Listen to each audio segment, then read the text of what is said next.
Hello, ഇന്ന് നമ്മുടെ ഒരു മോർണിംഗ് റൂട്ടീൻ കണ്ടാലോ? ഞാൻ വാമിക്ക് ഇന്ന് രാവിലെ കൊടുക്കാൻ പോണത് ദോശയാണ്. ഫസ്റ്റ് 6 മന്ത്സിൽ ഞാൻ പ്രോപ്പർ ബ്രസ്റ്റ് ഫീഡിങ് തന്നെ യൂസ് ചെയ്തേക്കുന്നത്, ഫോമുല ഒന്നും യൂസ് ചെയ്തില്ലായിരുന്നു. ആഫ്റ്റർ 6 മന്ത്സ് സോളിഡ് സ്റ്റാർട്ട് ചെയ്തപ്പോൾ റാഗി, കണ്ണങ്കായ, ആപ്പിൾസ്, പ്യൂരീസ്, വെജിറ്റബിൾസ്, ഫ്രൂട്ട്സ് എല്ലാം കൊടുക്കുമായിരുന്നു മിക്കതും. പിന്നെ ഇഡ്ഡലി, ദോശ ഇങ്ങനെ ഭയങ്കര നൈസായിട്ട് വെള്ളത്തിലൊക്കെ അലിയിച്ച് കൊടുത്തുകൊണ്ടിരുന്നത്. അങ്ങനെ ഒരു 7 മന്ത് ആയപ്പോൾ ഇവൾക്കൊരു പനി വന്നു. അപ്പോൾ ഡോക്ടറെ കാണിച്ചപ്പോൾ ഡോക്ടർ ചോദിച്ചു എന്തൊക്കെ സോളിഡ് ഫുഡ്സ് സ്റ്റാർട്ട് ചെയ്തേക്കണേന്ന്.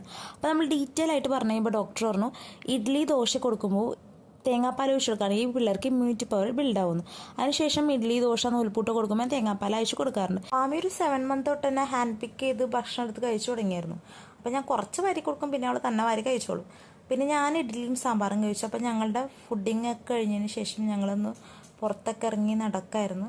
നടന്ന് പട്ടിക്കുട്ടന്മാരെ കണ്ട് ഒരു 10:30 ആയപ്പോഴേക്കും ഞങ്ങൾക്ക് സ്ട്രോബെറി എടുത്തു. ഇവൾക്ക് ഭയങ്കര ഇഷ്ടം സ്ട്രോബെറി. അങ്ങനെ സ്ട്രോബെറിയും കഴിച്ചു. അപ്പോൾ ഇന്നത്തെ മോർണിംഗ് റൂട്ടീൻ ഞങ്ങളുടെ ഇവിടെ കഴിഞ്ഞു. അപ്പോൾ പിന്നെ കാണാം, ബൈ.